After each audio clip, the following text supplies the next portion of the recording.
If you are wondering if Google Pixel 9a has pop-up view or floating windows, then the answer is unfortunately no, at least not by default. There is a little trick that allows you to have some sort of floating windows, but it requires you to go through developer options. More precisely, if you go to settings, and over here, let's go to about phone and scroll all the way down.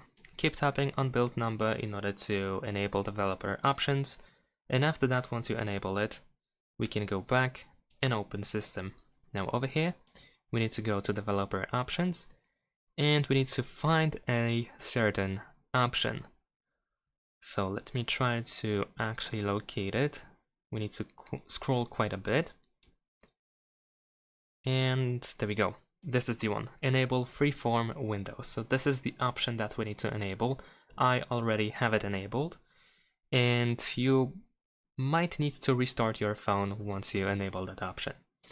But after all, once it is enabled, if you go to background apps, you should be able to tap on the app icon, and you should be able to find the freeform option.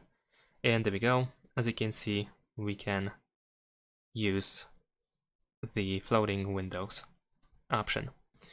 So that's pretty much it. Thanks for watching, leave a like and subscribe to my channel, and see you in my next videos. Bye!